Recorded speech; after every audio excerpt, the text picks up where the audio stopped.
Part 1, Chapter 3. He waked up late next day after a broken sleep. But his sleep had not refreshed him. He waked up bilious, irritable, ill-tempered, and looked with hatred at his room. It was a tiny cupboard of the room, about 6 paces in length.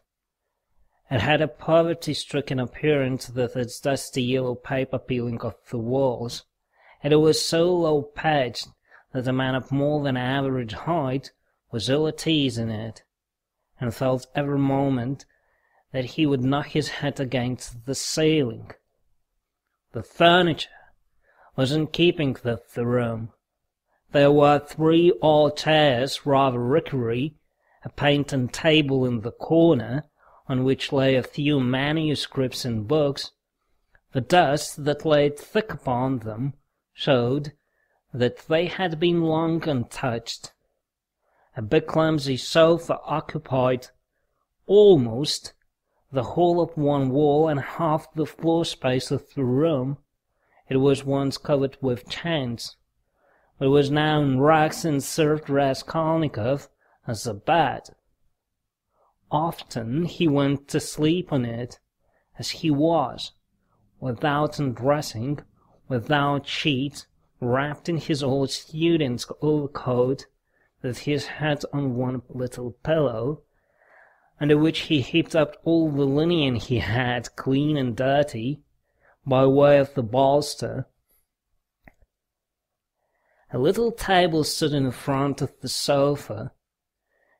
It would have been difficult to sink to the lower ebb of disorder, but to Raskolnikov, in his present state of mind, this was positively agreeable. He had got completely away from everyone like a tortoise in its shell, and even the sight of the servant girl who had to wait upon him and looked sometimes into his room made him writhe with nervous irritation. He was in the condition that overtakes some monomaniacs entirely concentrated upon one thing. His landlady had for the last fortnight given up of sending him in meals, and he had not yet thought of expostulating with her, though he went without his dinner. Nastasia, the cook and only servant, was rather pleased at the lodger's mood, and had entirely given up sweeping and doing his room. Once a week or so she would stray into his room with a broom. She waved him off that day. "Get up, why are you asleep?" she called to him. "It's past 9. I have brought you some tea. Will you have a cup? I should think you're fairly starving." Raskolnikov opened his eyes to stare at and recognized Nastasia.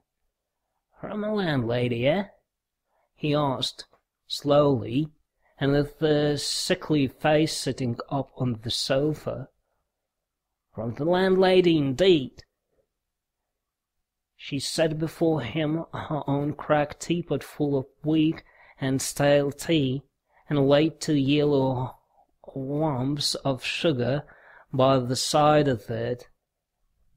"Here, Nastasia, take it, please," he said, fumbling in his pocket, for he had slept in his clothes, and taking out a handful of coppers. "Run and buy me a loaf, and get me a little sausage, the cheapest, at the pork butcher's. The loaf I'll fetch you this very minute, but wouldn't you rather have some cabbage soup instead of sausage? It's capital soup, yesterday's. I saved it for you yesterday, but you came in late. It's fine soup." When the soup had been brought, he had begun upon it. Nastasia sat down beside him on the sofa and began chatting. She was a country peasant woman, and a very talkative one. Praskovya Pavlovna means to complain to the police about you, she said. He's called. To the police. What does she want? You don't pay her money, and you want turned out of the room. That's what she wants, to be sure. The devil, that's the last straw, he murmured, grinding his teeth. No, that'd not suit me just now. She's a fool, he added aloud. I'll go and talk to her today. Fool she is, and no mistake, just as I am. But why, if you are so clever, do you lie here like a sack, and have nothing to show for it? One time you used to go out, you say, to teach children.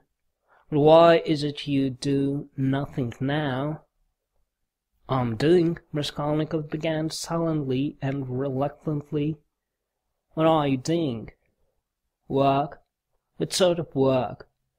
I am thinking, he answered seriously after a pause.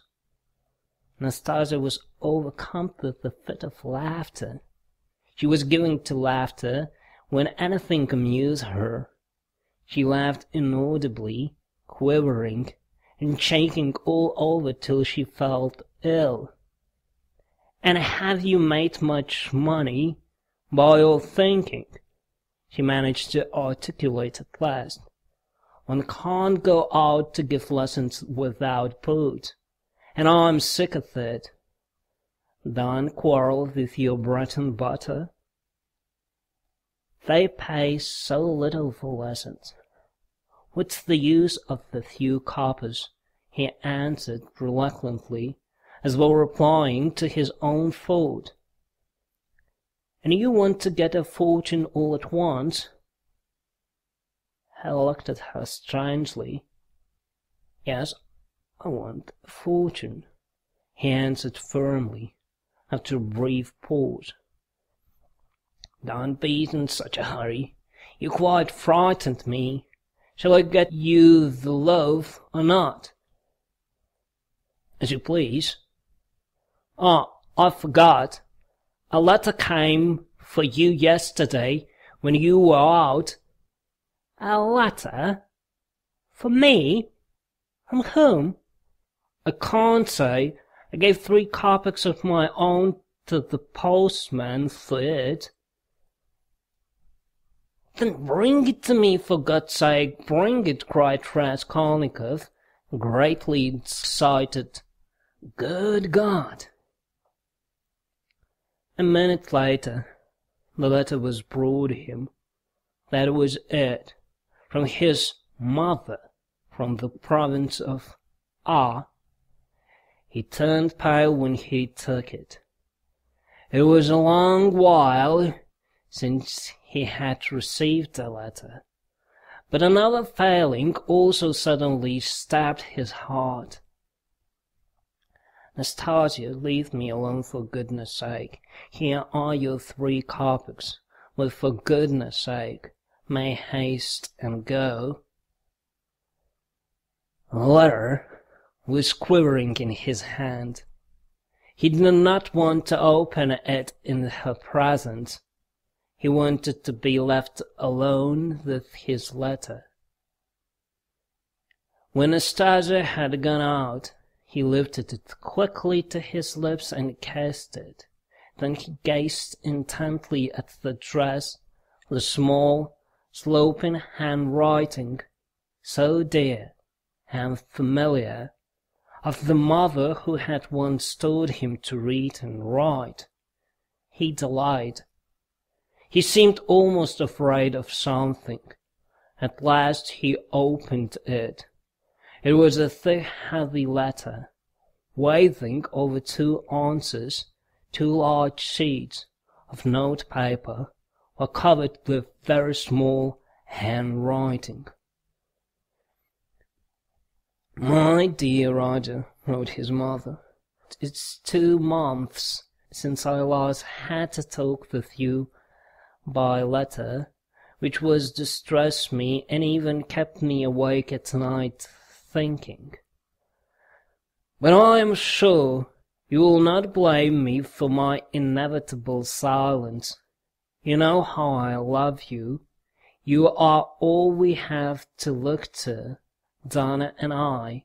You are our all, our one hope, our one stay. What a grief it was to me when I heard that you had given up the university some months ago for want of means to keep yourself, and that you have lost your lessons and your other work. How could I help you out of my 120 rubles a year pension? The 15 rubles I sent you 4 months ago I borrowed, as you know, on security of my pension from Vasily Ivanovich Vahrushin, a merchant of this town. He's a kind-hearted man, and was a friend of your father's too. But having given him the right to receive the pension, I had to wait till the debt was paid off, and that is only just done, so that I've been unable to send you anything all this time. But now, thank God, I believe I shall be able to send you something more, and in fact, we may congratulate ourselves on our good fortune now, of which I hasten to inform you. In the first place, would you have guessed, dear Rhode, that your sister has been living with me for the last 6 weeks, and we shall not be separated in the future? Thank God, her sufferings are over, but I will tell you everything in order, so that you may know just how everything has happened, and all that we have hitherto concealed from you.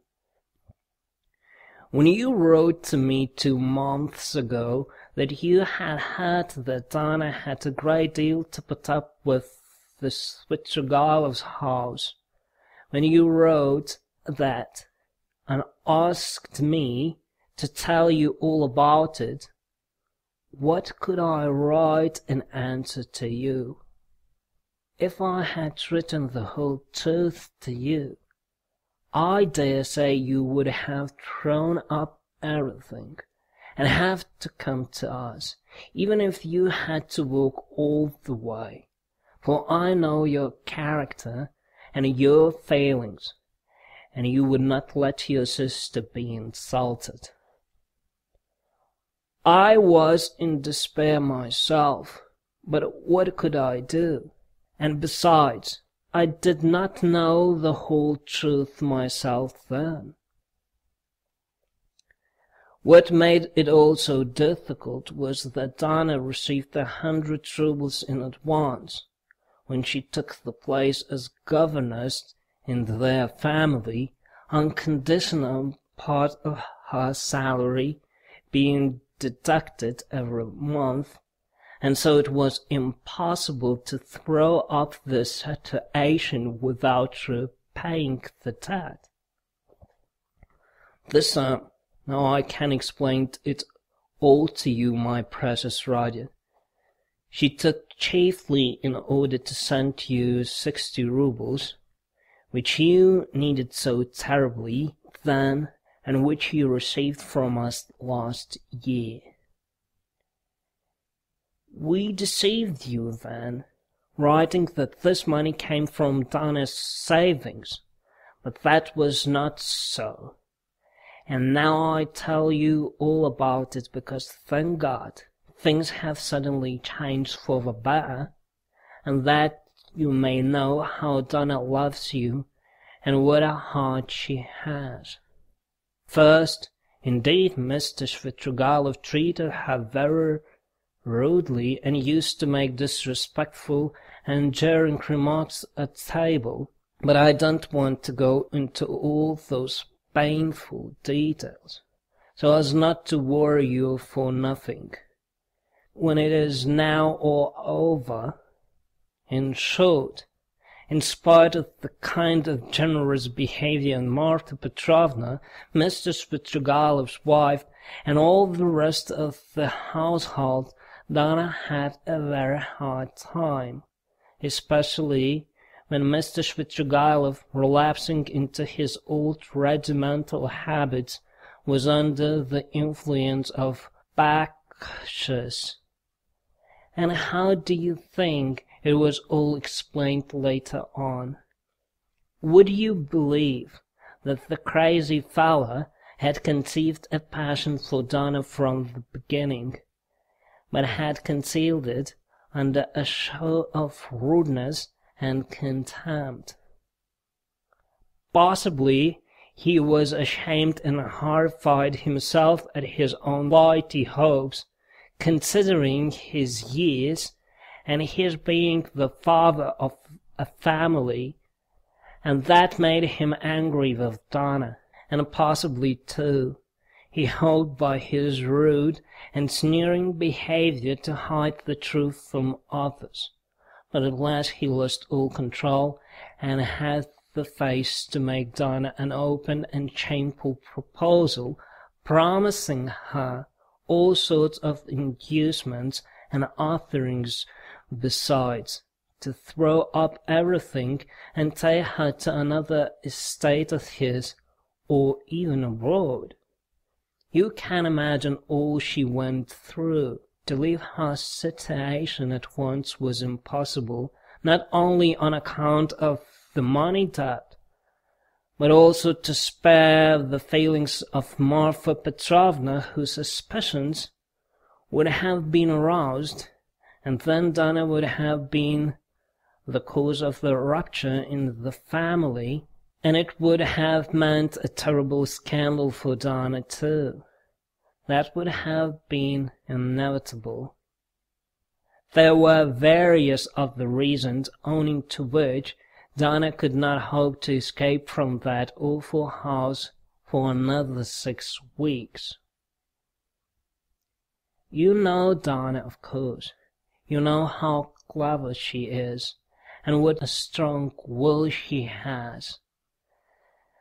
Donna can endure a great deal, and even in the most difficult cases, she has a fortitude to maintain her firmness. She did not even write to me about everything for fear of upsetting me, although we were constantly in communication.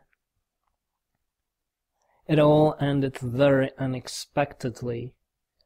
Marfa Petrovna accidentally overheard her husband imploring Donna in the garden, and putting quite a wrong interpretation on the position, threw the blame upon her, believing her to be the cause of it all. An awful scene took place between them on the spot, in the garden. Marfa Petrovna went so far as to strike Donna, refused to hear anything, and was shouting at her for a whole hour, and then gave orders that Donna should be packed off at once.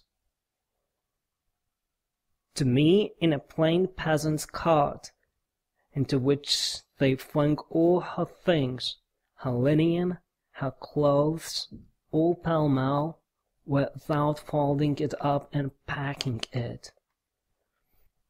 And a heavy shower of rain came on too, and Donna, insulted and put to shame, had to drive with a peasant in an open cart all the 17 versts into town.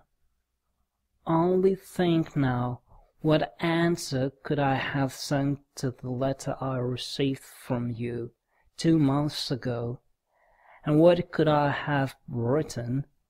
I was in despair. I dare not write to you the truth, because you would have been very unhappy, mortified and indignant, and yet what could you do? You could only perhaps ruin yourself, and besides, Donna would not allow it, and fill up my letter with trifles, when my heart was so full of sorrow, I could not. For a whole month the town was full of gossip about this scandal, and it came to such a pass that Donna and I dared not even to go to church on account of the contemptuous looks, whispers, and even remarks made aloud about us. All our acquaintances avoided us. Nobody even bowed to us in the street, and I learned that some shopmen and clerks were intending to insult us in a shameful way, smearing the gate of our house with pitch, so that the landlord began to tell us we must leave.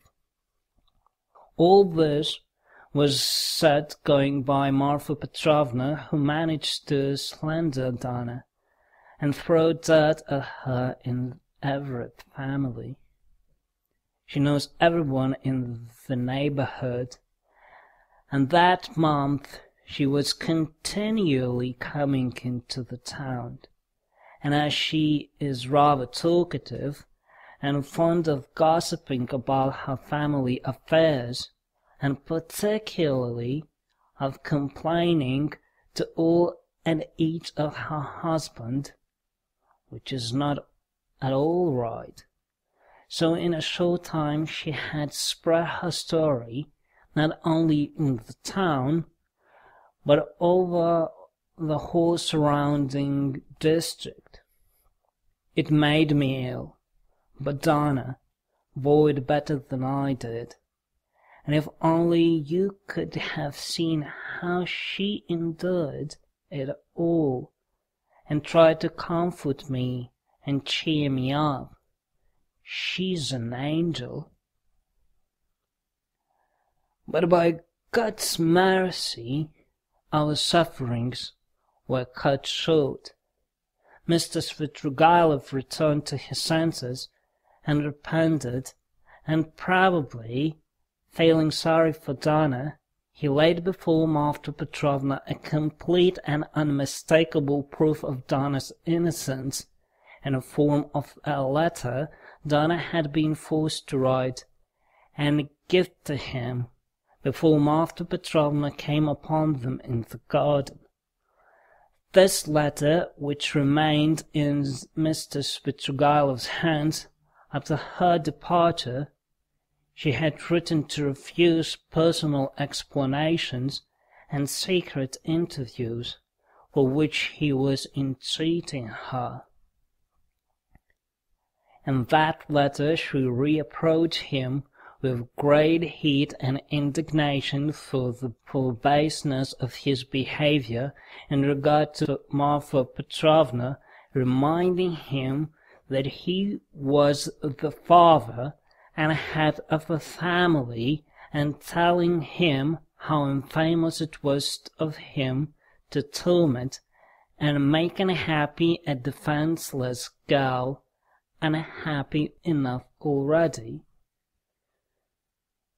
Indeed, dear Rhode, the letter was so nobly and touchingly written that I sobbed when I read it, and to this day I cannot read it without tears. Moreover, the evidence of the servants too cleared Donna's reputation. They had seen and known a great deal more than Mr. Svidrigailov had himself supposed, as indeed is always the case with servants. Marfa Petrovna was completely taken aback, and again crushed, as she said herself to us, but she was completely convinced of Donna's innocence. The very next day, being Sunday, she went straight to the cathedral, knelt down, and prayed with tears to Our Lady to give her strength to bear this new trial, to do her duty. Then she came straight from the cathedral to us, told us the whole story, were bitterly and fully penitent. She embraced Donna and besought her to forgive her. The same morning, without any delay, she went around all the houses in the town, and everywhere, shedding tears, she asserted in the most flattering terms Donna's innocence, and the nobility of her feelings and her behavior. What was more, she showed and read to everyone the letter in Donna's own handwriting to Mr. Svitrigailov, and even allowed them to take copies of it, which, as I must say, I think was superfluous. In this way she was busy for several days in driving about the whole town, because some people had taken offence through precedence having been given to others, and therefore they had to take turns, so that in every house she was expected before she arrived, and everyone knew that on such and such a day Marfa Petrovna would be reading the letter in such and such a place, and people assembled for every reading of it, even many who had heard it several times already, both in their own houses and in other people's. In my opinion, a very great deal of it was unnecessary, but that's Marfa Petrovna's character. Anyway, she succeeded in completely re-establishing Donna's reputation, and the whole ignominy of this affair rested as in that indelible disgrace upon her husband, as the only person to blame, so that I really began to feel sorry for him. It was really treating the crazy fellow too harshly. Donna was at once asked to give lessons in several families, but she refused. All of a sudden, everyone began to treat her with much respect, and all this did much to bring about the event by which, one may say, our whole fortunes are now transformed. You must know, dear Roger, that Donna has a suitor, and that she has already consented to marry him. I hasten to tell you all about the matter, and though it has been arranged without asking your consent, I think you will not be aggrieved with me or with your sister on that account, for you will see that we could not wait and put off our decision till we heard from you, and you could not have judged all the facts without being on the spot. This was how it happened. He is already of the rank of the Councillor Pert Petrovich Luhin, and he is distantly related to Marfa Petrovna, who has been very active in bringing the match about. It began with his expressing through her his desire to make our acquaintance. He was properly received, drank coffee with us, and the very next day he sent us a letter in which he very courteously made an offer and begged for a speedy and decided answer. He is a very busy man, and is in a great hurry to get to Petersburg, so that every moment is precious to him. At first, of course, we were greatly surprised, as it had all happened so quickly and unexpectedly. We thought and talked it over the whole day. He is a well-to-do man, to be depended upon. He has 2 posts in the government, and has already made his fortune. It is true that he is 45 years old, but he is of a fairly prepossessing appearance, and might still be thought attractive by women, and he is altogether a very respectable and presentable man, only he seems a little morose and somewhat conceited. But possibly that may only be the impression he makes at first sight.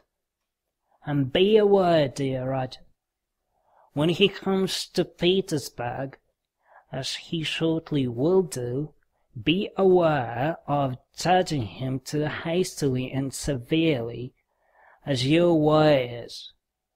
If there's anything you do not like in him at first sight, I give you this warning, although I feel sure that he will make a favorable impression upon you. Moreover, in order to understand any man, one must be deliberately and careful to avoid forming prejudices and mistaken ideas, which are very difficult to correct and get over afterwards. And Petrovich, judging by many indications, is a thoroughly estimable man. At his first visit, indeed, he told us that he was a practical man, but still he shares, as he expressed it, many of the convictions of our most rising generation, and he is an opponent of all prejudices. He said a good deal more, but he seems a little conceited, and likes to be listened to. But this is scarcely a vice. I, of course, understood very little of it, but Donna explained to me that, though he is not a man of great education, he is clever, and seems to be good-natured. You know your sister's character, Roger. She is a resolute, sensible, patient, and generous girl, but she has a passionate heart, as I know very well. Of course, there is no great love either on his side or on hers, but Donna is a clever girl and has the heart of an angel, and will make it her duty to make her husband happy, who, on his side, will make her happiness his care.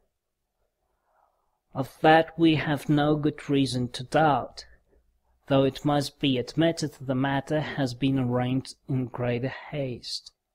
Besides, he is a man of great prudence, and he will see, to be sure, of himself that his own happiness will be the more secure the happier Donna is with him.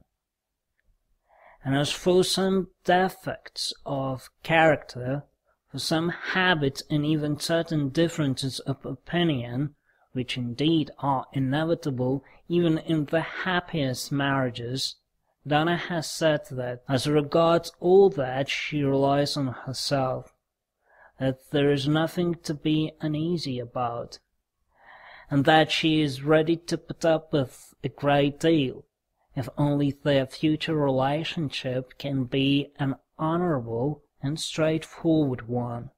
He struck me, for instance, at first, as rather abrupt, but that may well come from his being an outspoken man. That is no doubt how it is. For instance, at his second visit, after he had received Donna's consent, in the course of conversation, he declared that before making Donna's acquaintance, he had made up his mind to marry a girl of good reputation, without dowry, and above all, one who had experienced poverty, because, as he explained, a man ought not to be indebted to his wife, but that it is better for a wife to look upon her husband as her benefactor. I must add that he expressed it more nicely and politely than I have done, for I have forgotten his actual phrases, and I only remember his meaning. And besides, it was obviously not set of design, but slipped out in the heat of conversation, so that he tried afterwards to correct himself and smooth it over, but all the same it did strike me as somewhat true, and I said so afterwards to Donna. But Donna was vexed, and answered that words are not deeds, and that, of course, it's perfectly true. Donna did not sleep all night before she made up her mind, and thinking that I was asleep, she got out of bed and was walking up and down the room all night. At last she knelt down before the icon and prayed long and fervently, and in the morning she told me that she had decided. I have mentioned already that Petrovich is just setting off for Petersburg, where he has a great deal of business, and he wants to open an illegal bureau. He has been occupied for many years in conducting civil and commercial litigation, and only the other day he won an important case. He has to be in Petersburg because he has an important case before the Senate. So, Rhode dear, he may be of the greatest use to you, in every way indeed, and Donna and I have agreed, and from this very day you could definitely enter upon your career, and might consider that your future is marked out and assured for you. Or, if only this comes to pass, this would be such a benefit that we could only look upon it as a providential blessing. Donna is dreaming of nothing else. We have even ventured already to drop a few words on the subject to Petrovich. He was cautious in his answer, and said that, of course, as he could not get on without a secretary, it would be better to be paying a salary to a relation than to a stranger, if only the former were fitted for the duties. As though there could be doubt of your being fitted. But then he expressed doubts whether your studies at the university would leave you time to work at his office. The matter dropped for the time, but Donna is thinking of nothing else now. She has been in a sort of fever for the last few days, and has already made a regular plan for you becoming in the end an associate or even a partner in Petrovich's business, which might well be, seeing that you are a student of law. I am in complete agreement with her, Rhode, and I share all her plans and hopes, and I think there's very probability of realizing them. And in spite of Petrovich's evasiveness, they are natural at present, since he does not know you. Donna is firmly persuaded that she will gain everything by her good influence over her future husband. This she is reckoning upon. Of course, we are careful not to talk of any of these more remote plans to Petrovich, especially of your becoming his partner. He is a practical man, and might take this very coldly. It might all seem to him simply a daydream. Nor has either Donna or I breathed a word to him of great hopes we have of his helping us to pay for your university studies, We have not spoken of it in the first place, because it will come to pass of itself later on, and he will no doubt without wasting words offer to do it of himself, as though he could refuse Donna that. The more readily, since you may by your own efforts become his right hand in the office, and receive this assistance not as a charity, but as a salary, and by your own work. Donna wants to arrange it all like this, and I quite agree with her.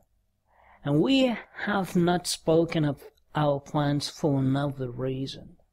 That is, because I particularly wanted you to feel on an equal footing when you first meet him.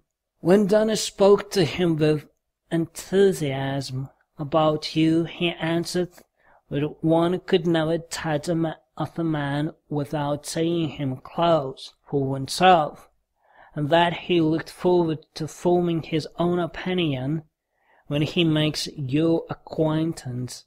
Do you know, my precious Rhode, I think that perhaps for some reasons, nothing to do with Petrovich though, simply for my own personal, perhaps all womanish fancies, I should do better to go on living by myself apart than with them after the wedding.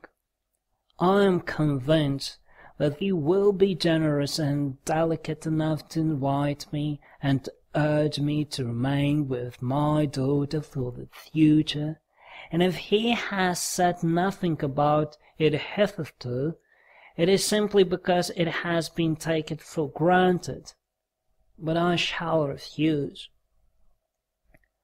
I have noticed more than once in my life that husbands don't quite get on with their mothers-in-law, and I don't want to be the least bit in anyone's way.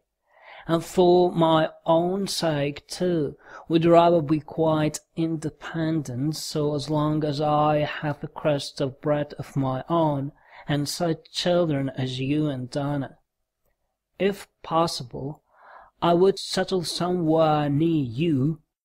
For the most joyful piece of news, dear Rhode, I have kept for the end of my letter. Know then, my dear boy, that we may perhaps be all together in a very short time, and may embrace one another again after a separation of almost 3 years. It is settled for certain that Donna and I are to set off for Petersburg, exactly when I don't know, but very, very soon, possibly in a week. It all depends on Petrovich, who will let us know when he has had time to look round him in Petersburg. To suit his own arrangements, he is anxious to have the ceremony as soon as possible, even before the fast of Our Lady, if it could be managed, or if that is too soon to be ready, immediately after. Oh, with what happiness I shall press you to my heart. Donna is all excitement at the joyful thought of seeing you. She said one day in joke that she would be ready to marry Petrovich for that alone. She's an angel. She's not writing anything to you now, and has only told me to write that she has so much to tell you which she is not going to take up her pen now, for a few lines would tell you nothing, and it would only mean upsetting herself. She bids me send you her love and innumerable kisses. But although we shall be meeting so soon, perhaps I shall send you as much money as I can in a day or two. Now that everyone has heard that Anna is to marry Pat Petrovich, my credit has suddenly improved, and I know that Afanasy Ivanovich will trust me now even to 75 rubles on the security of my pension, so that perhaps I shall be able to send you 25 or even 30 rubles. I would send you more, but I am uneasy about our travelling expenses, for though Pat Petrovich has been so kind as to undertake part of the expenses of the journey, that is to say, he has taken upon himself the conveyance of our bags and big trunk, which will be conveyed to some acquaintances of his.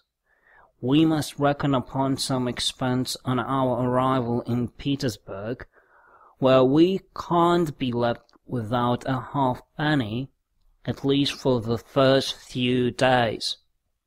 But we have calculated it all, Donna and I, to the last penny, and we see that the journey will not cost very much.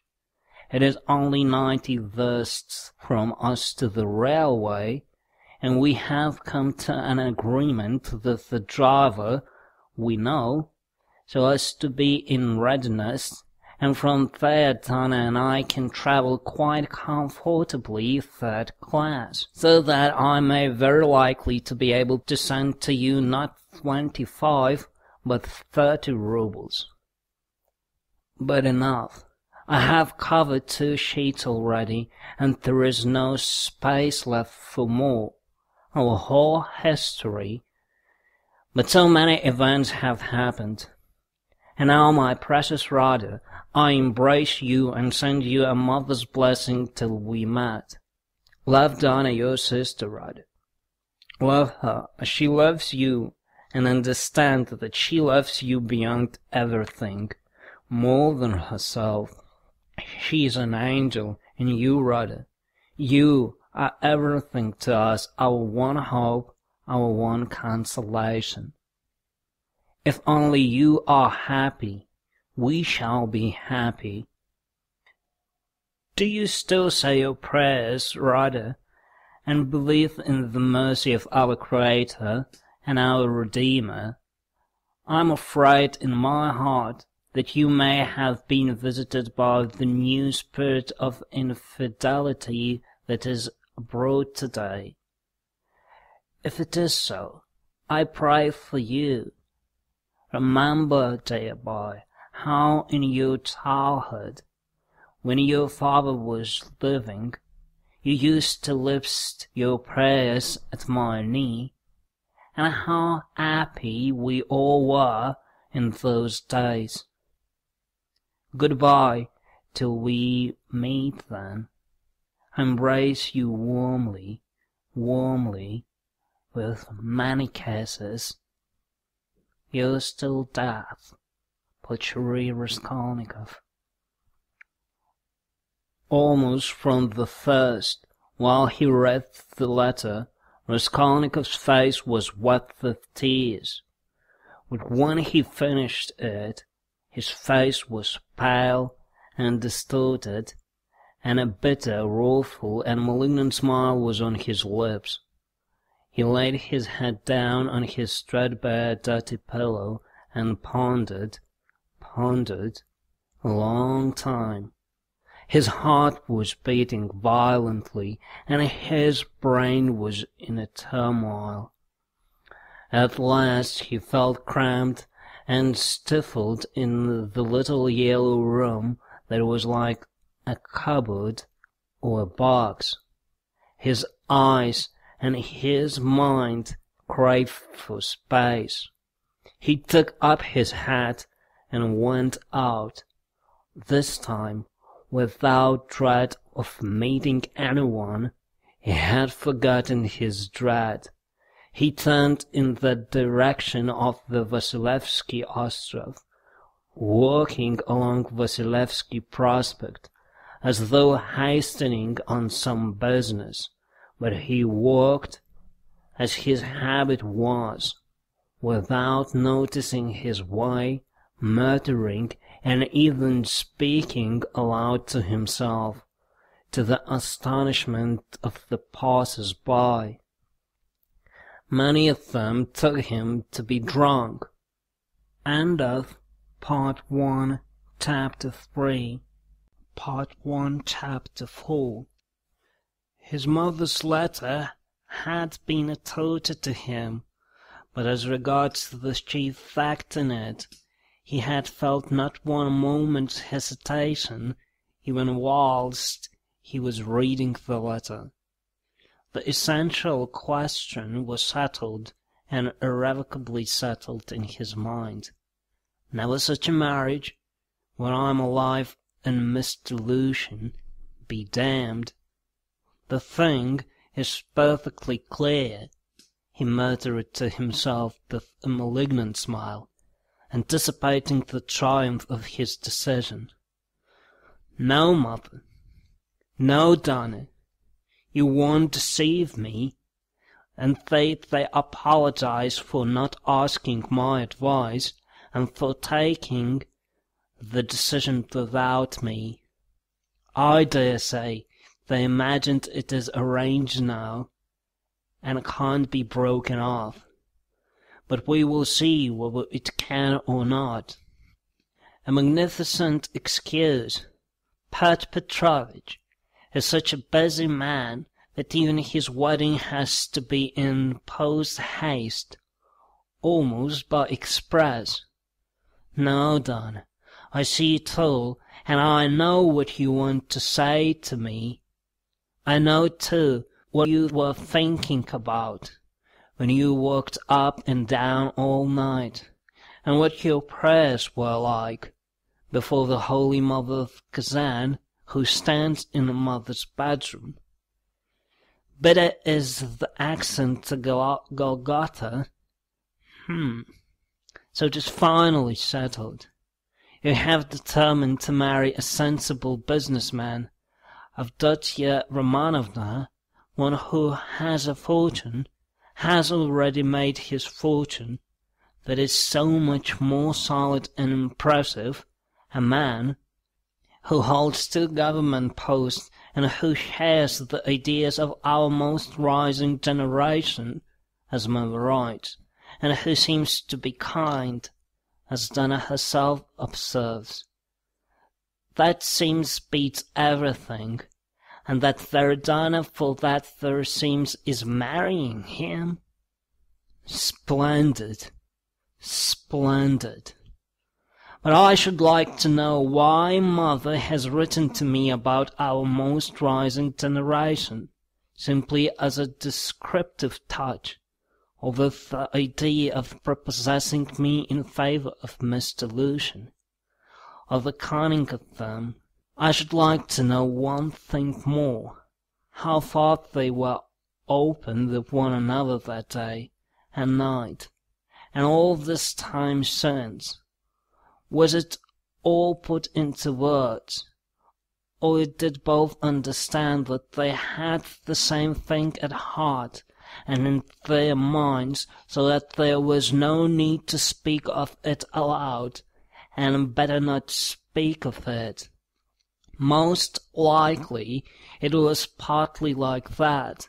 From Mother's letter it's evident he struck her as rude a little, and Mother in her simplicity took her observations to Donna, and she was sure to be vexed, and answered her angrily. I should think so. Who would not be angered when it was quite clear, without any naive questions, and when it was understood that it was useless to discuss it? And why does she write to me, love Donna, Rhode, and she loves you more than herself? Has she a secret conscious prig at sacrificing her daughter to her son? You are our one comfort. You are everything to us. Oh, Mother, his bitterness grew more and more intense, and if he had happened to meet Mr. Lucian at the moment, he might have murdered him. Yes, that's true, he continued, pursuing his rivaling ideas that chased each other in his brain. It is true that it needs time and care to get to know a man. There is no mistake about Mr. Lucian. The chief thing is, he is a man of business and seems kind. That was something, wasn't it, to send the bags and big box for them?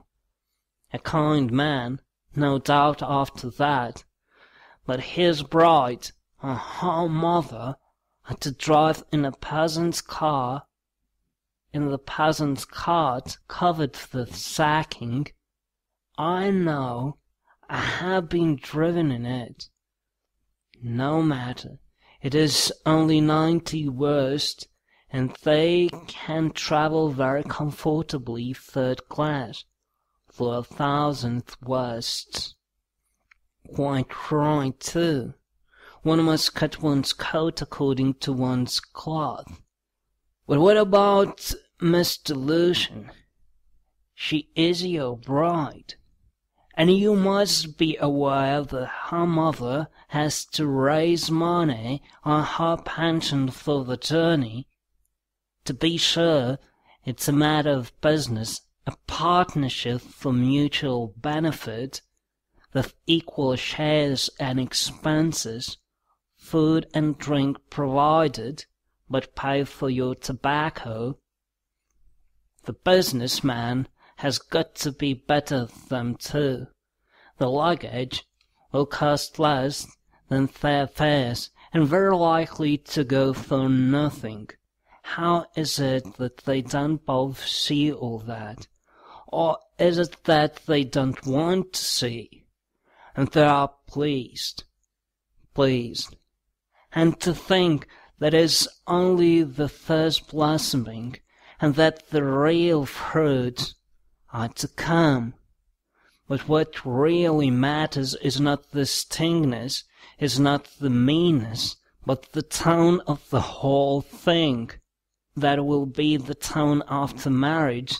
It's a foretaste of it. And mother, too. Why should she be so lavish? What will she have by the time she gets to Petersburg? 3 silver roubles or 2 paper ones, as she says. That old woman. What does she expect to live upon in Petersburg afterward? She had her reasons already for guessing that she could not live with Donna after the marriage, even for the first few months. The good man has no doubt let slip something on that subject also. The mother would deny it. I shall refuse, says she. On whom is she reckoning then? Is she counting on what is left of her 120 roubles of pension when Afanasy Ivanovitch's death is paid? She knits woolen shawls and embroiders scarves, ruining her old eyes. And all her shawls don't add more than 20 roubles a year to her 120. I know that. So she is building all her hopes all the time on Mr. Lucian's generosity. He will offer it for himself. He will press it on me. You may wait a long time for that. That's how it always is, with these chivalresque noble hearts. Till the last moment every goose is a swan with them.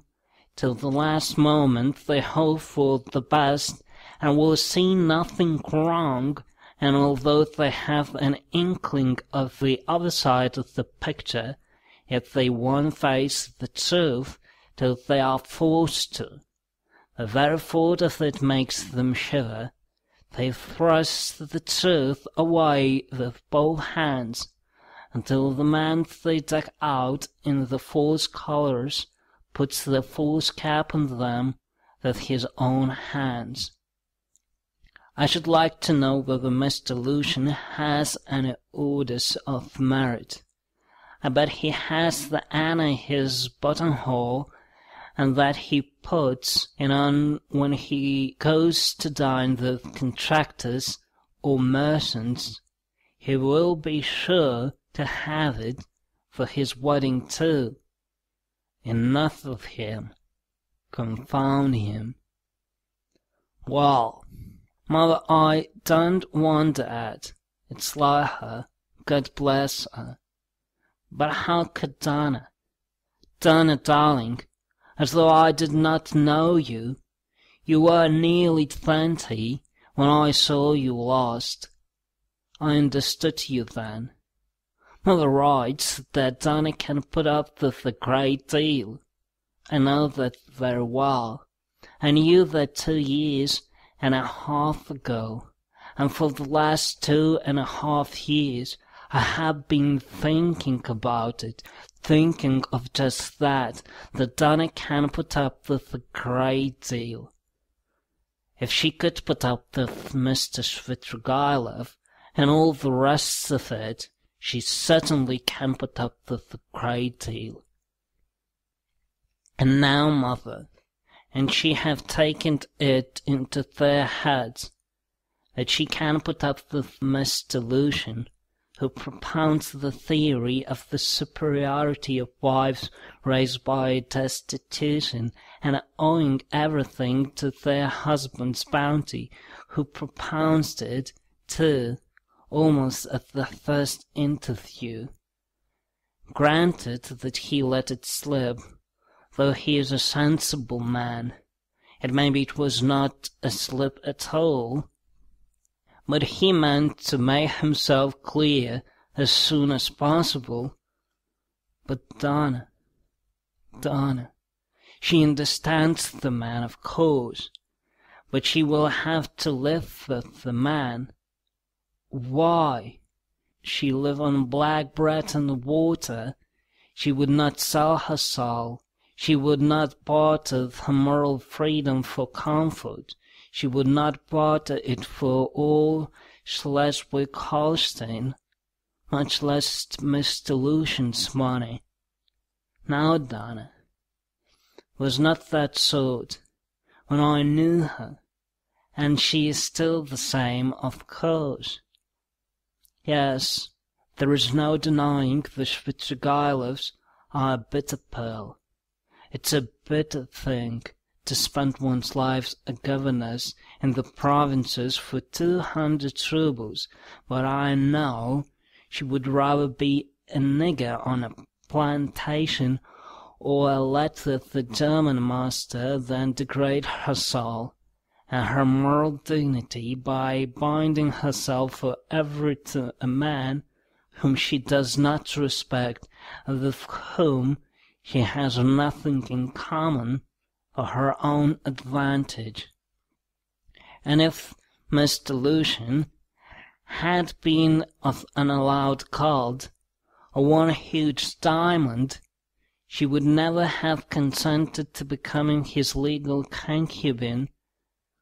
Why is she consenting then? What's the point of it? What's the answer?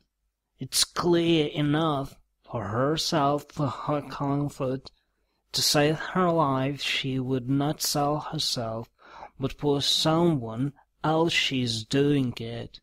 For one she loves, for one she adores, she will sell herself. That's what it all amounts to. For her brother, for her mother, she will sell herself. She will sell everything. In such cases, we overcome our moral feeling if necessary, freedom, peace, conscience even, all are brought into the market. Let my life go, if only my dear ones may be happy. More than that, we become casuists. We learn to be Jesuitical, and for a time maybe we can soothe ourselves. We can persuade ourselves that it is one's duty for a good object.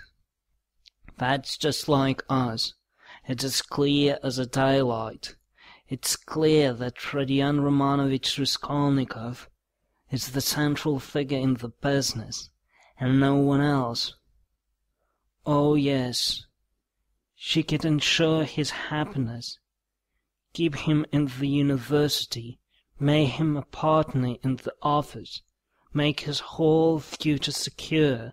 Perhaps he may even be a rich man later on, prosperous, respected, and may even end his life a famous man. But my mother, it's all Rhode, precious Rhode, her firstborn, for such a son who would not sacrifice such a daughter, all loving, all the partial hearts. Why, Marmeladov, the eternal victim, so long as the world lasts? Have you taken the measure of your sacrifice, both of you? Is it right? Can you bear it? Is it any use? Is there sense in it? And let me tell you, Donna, Sonna's life is not worse than life of Miss Delusion. There can be no question of love, Mother Wright. And what if there can be no respect either? If on the contrary there is aversion, contempt, repulsion, what then? So you will have to keep up your appearance too. Is not that so? Do you understand what the smartness means? Do you understand that delusion smartness is just the same thing as Sonna's, and may be worse, viller, baser, because in your case, Donna, it's a bargain for luxuries, after all. But with Sonna it's simply a question of starvation. It has to be paid for. It has to be paid for, Donna. This madness. What if it's more than you can bear afterwards? If you regret it, the bitterness, the misery, the curses, the tears hidden from all the world, for you are not a Marta Petrovna. And how will your mother feel then? Even now she is uneasy, she is worried, and then, when she sees it all clearly, and yes indeed, what have you taken me for? I won't have your sacrifice, Donna. I won't have it, Mother. I shall not be it so long as I am alive. It shall not. It shall not. You won't accept it. He suddenly paused in his reflection and stood still. It shall not be? But what are you going to do to prevent it? You'll forbid it?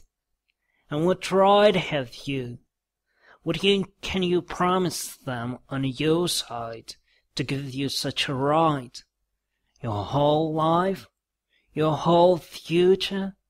You will devote to them when you have finished your studies and obtained a post. Yes, we have heard all that before, and that's all words. But now something must be done. Now, do you understand that?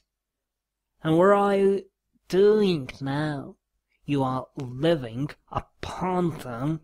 They borrow their 100 rubles pension. They borrow from the Svitrigailovs. How are you going to save them from Svitrigailovs, from Afanasy Ivanovich Vakrushin, of the future millionaire Zeus, who would arrange their lives for them? In another 10 years? In another 10 years, Mother will be blind with kneeling souls. Maybe with weeping too. She will be worn to a shadow with fasting, And my sister. Imagine for a moment what may have become of your sister in 10 years. What may happen to her during those 10 years. Can you fancy? So he tortured himself, threatening himself with such questions, and finding a kind of enjoyment in it. And yet, all these questions were not new ones suddenly confronting him. They were all familiar aches. It was long since they had thus begun to grip and rend his heart. Long, long ago his present anguish had its first beginnings. It had waxed and gathered strength. It had matured and concentrated until it had taken the form of a fearful, frenzied, and fantastic question which tortured his heart and mind, clamoring insistently for an answer. Now his mother's letter had burst on him like a thunderclap. It was clear that he must not now suffer passively, worrying himself over unsolved questions, but that he must do something, do it at once, and do it quickly. Anyway, he must decide on something or else. Or throw up life altogether, he cried suddenly in a frenzy. Accept one's lot humbly as it is, once for all, and stifle everything in oneself, giving up all claim to activity, life, and love. Do you understand, sir? Do you understand what it means when you have absolutely nowhere to turn? From Miladov's question there came suddenly into his mind that every man must have somewhere to turn. He gave the sudden start. Another thought that he had had yesterday slipped back into his mind, but he did not start at the thought reoccurring to him, for he knew, he had felt beforehand, that it must come back. He was expecting it. Besides, it was not only yesterday's thought. The difference was that a month ago, yesterday even, the thought was a mere dream. But now it appeared not a dream at all. It had taken a new menacing, a quite unfamiliar shape, and he suddenly became aware of this himself. He felt a hammering in his head, and there was a darkness before his eyes. He looked round hurriedly. He was searching for something. He wanted to sit down and was looking for a seat. He was walking along the keyboard. There was a seat about 100 paces in front of him. He walked toward it as fast as he could, but on the way he met with the little adventure which absorbed all his attention. Looking for the seat, he had noticed a woman walking some 20 paces in front of him, but at first he took no more notice of her than of the other objects that crossed his path. It had happened to him many times going before not to notice the road by which he was going, and he was accustomed to walk like that. But there was at the sight something so strange about the woman in front of him that gradually his attention was riveted upon her, as first reluctantly, as it were, resentfully, and then more and more intently. He felt a sudden desire to find out what it was that was so strange about the woman. In the first place, she appeared to be a girl quite young, and she was walking in the great heat, bareheaded, with no parasol or gloves. waving her arms about in an absent way. She had on a dress of some light silky material, but put on a strangely awry, not properly hooked up, and turned open at the top of the skirt. Close to the waist, a great piece was rent and hanging loose. A little kerchief was flung about her bare throat, and lay slanting on one side. The girl was walking unsteadily too, stumbling and staggering from side to side. She drew Raskolnikov's whole attention at last. He overtook the girl at the seat, but in reaching it, she dropped down on it in the corner. She let her head sink on the back of the seat and closed her eyes, apparently in extreme exhaustion. Looking at her closely, he saw at once that she was completely drunk. It was a strange and shocking sight. He could hardly believe that he was not mistaken. He saw before him the face of the quite young, fairly haired girl, 16, perhaps not more than 15 years old, pretty little face, but flushed and heavy-looking, as it were swollen. The girl seemed hardly to know what she was doing. She crossed one leg over the other, lifting it indecorously, and showed every sign of being unconscious that she was in the street. Raskolnikov did not sit down, but he felt unwillingly to leave her, and stood facing her in perplexity. This boulevard was never much frequented, and now, at 2 o'clock, in the stifling heat, it was quite deserted.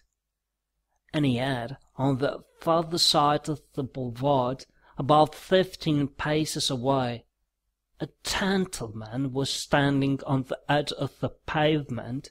He, too, would apparently have liked to approach the girl with some object of his own.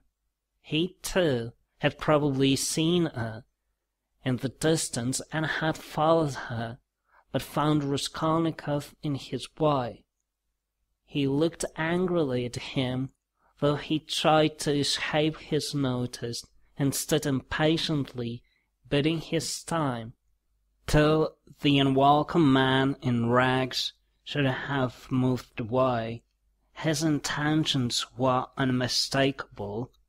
The gentleman was a plump, thickly set man, about 30, fashionably dressed, of the high color, red lips and moustaches. Raskolnikov felt furious. He had a sudden longing to insult this fat dandy in some way. He left the girl for a moment and walked towards the gentleman. "Hey, you, Svidrigailov, what do you want here?" he shouted, clenching his fist and laughing, spluttering with rage.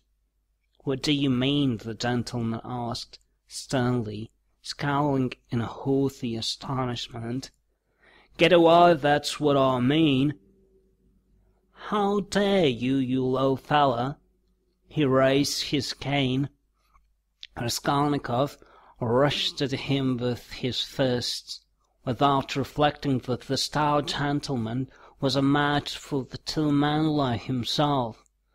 But at that instant someone seized him from behind, and a police constable stood between them. "That's enough, gentlemen. No fighting, please, in a public place. What do you want? Who are you?" he asked Raskolnikov sternly, noticing his rags. Raskolnikov looked at him intently. He had a straightforward, sensible, soldierly face, with grey moustaches and whiskers. "You are just the man I want," Raskolnikov cried, catching at his arm. "I'm a student, Raskolnikov. You may as well know that too, he added, addressing the gentleman. Come along, I have something to show you. And taking the policeman by the hand, he drew him towards the sea. Look here, hopelessly drunk, and she has just come down the boulevard. There is no telling who and what she is. She does not look like a professional. It's more likely she has been given drink and deceived somewhere for the first time, you understand? And they put her out in the street like that. Look at the way her dress is toned, and the way it has been put on. She has been dressed by somebody. She has not dressed herself, and dressed by unpractised hands, by a man's hands, that's evident. And now look there. I don't know that dandy with whom I was going to fight. I see him for the first time, but he, too, had seen her on the road. Just now, drunk, not knowing what she's doing, and now he is very eager to get hold of her, to get her away somewhere while she is in the state. That's certain. Believe me, I'm not wrong. I saw him myself, watching her and following her, but I prevented him, and he is just waiting for me to go away. Now he has walked away a little, and is standing still, pretending to make a cigarette. Think, how can we keep her out of his hands, and how are we to get her home? Policeman saw it all in a flash. The stout gentleman was easy to understand. He turned to consider the girl. The policeman bent over to examine her more closely, and his face worked with genuine compassion. "Oh, what a pity," he said, shaking his head. "Why, she's quite a child." "She has been deceived. You can see that at once. Listen, lady," he began, addressing her. "Where do you live?" The girl opened her weary and sleepy-looking eyes, gazed blankly at the speaker, and waved her hand. "Here," said Raskolnikov, feeling in his pocket and finding 20 kopecks. "Here, call a cab and tell him to drive her to her address. The only thing is to find out her address." "Messy, the policeman began again, taking the money. "I'll fetch you a cab and take you home myself." "Where shall I take you? Where do you live?" "Go away. They won't let me alone," the girl muttered, and once more waved her hand. "Ugh! How shocking! It's shameful, Missy, it's a shame!" He shook his head again, shocked, sympathetic, and indignant. "It's a difficult job," the policeman said to Raskolnikov, and as he did so he looked him up and down in the rapid glance. He too must have seen a strange figure to him, dressed in rags, and handing him money. "Did you meet her far from here?" he asked him. "I tell you, she was walking in front of me, staggering just here in the boulevard. She only just reached the seat and sank down in it. Ah, the shameful things that are done in the world nowadays. God have mercy on us. An innocent creature like that, drunk already. She has been deceived, that's a sure thing. See how her dress has been torn too. Otherwise one sees nowadays, and as likely as not she belongs to gentlefolk too, poor ones maybe. There are many like that nowadays. She looks refined too, as though she were a lady, and he bent over her once more. Perhaps she had daughters growing up like that, looking like ladies and refined, with pretensions to gentility and smartness. The chief thing is, Raskolnikov persisted, to keep her out of the scoundrel's hands. Why should he outrage her? It's as clear as day what he is after. The proof, he is not moving off. Raskolnikov spoke aloud and pointed to him. The gentleman heard him and seemed about to fly into range again, but thought better of it and confined himself to a contemptuous look. He walked slowly, another 10 paces away, and again halted. "Keep her out of his hands we can," said the constable thoughtfully, "if only she'd tell us where to take her. But as it is, Missy, Missy," he bent over her once more.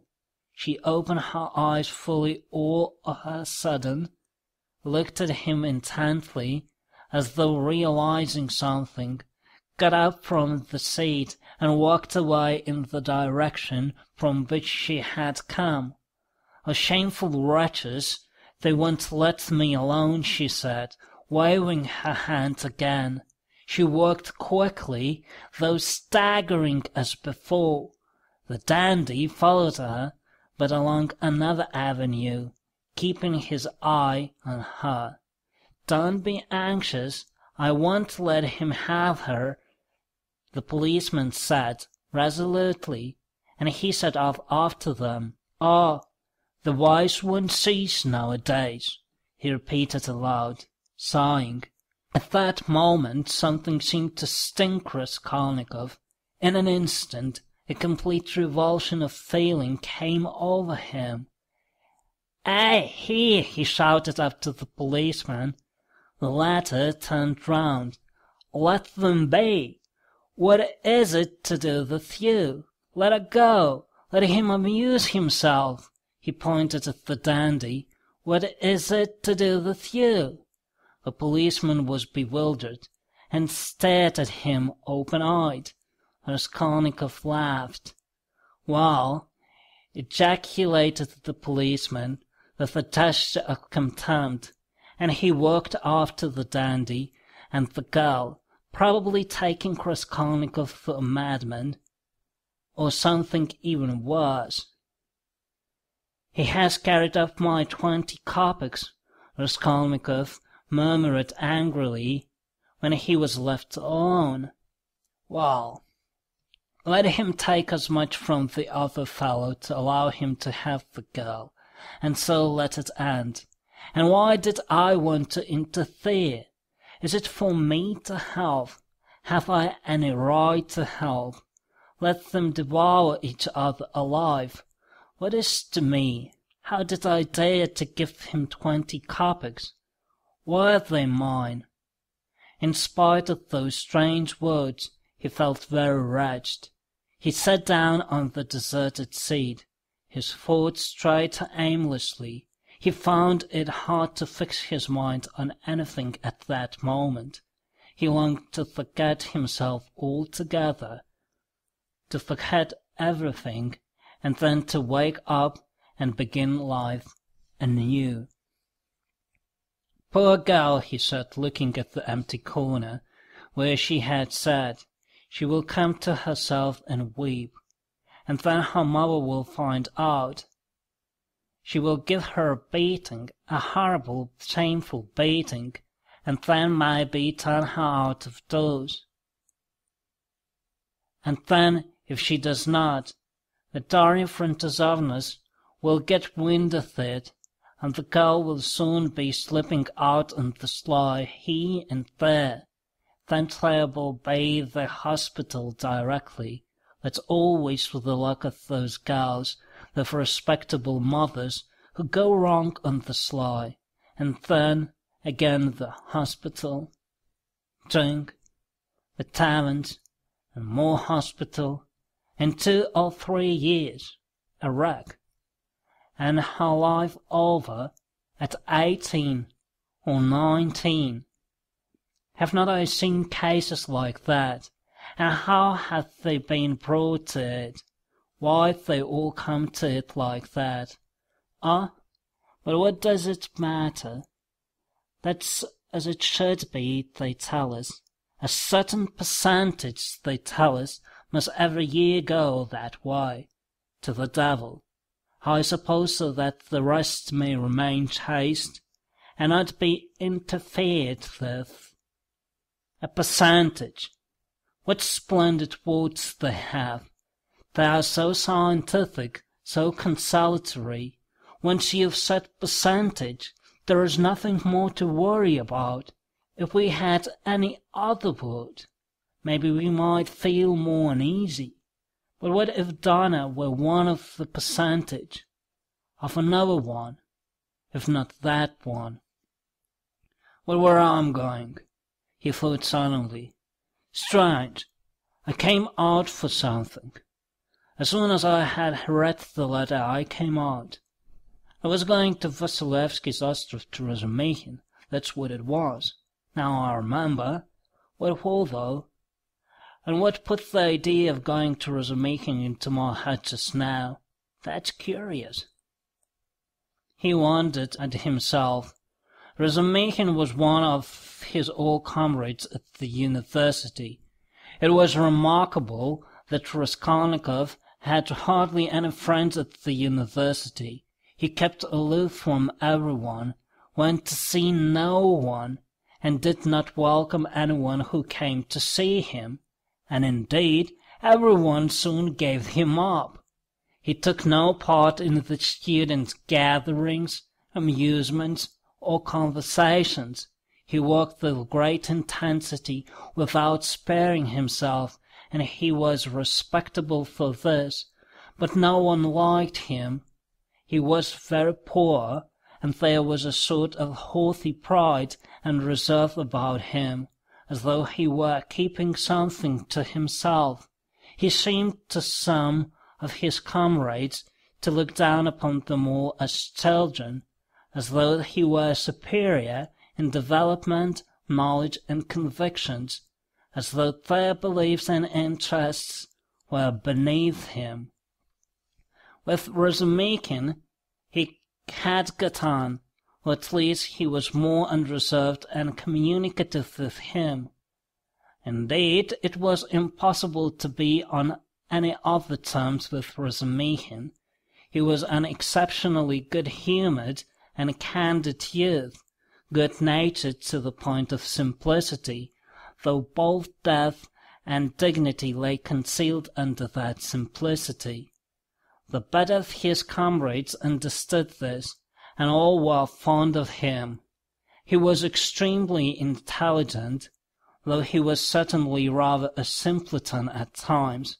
He was of striking appearance, tall, thin, black-haired, and always badly shaved.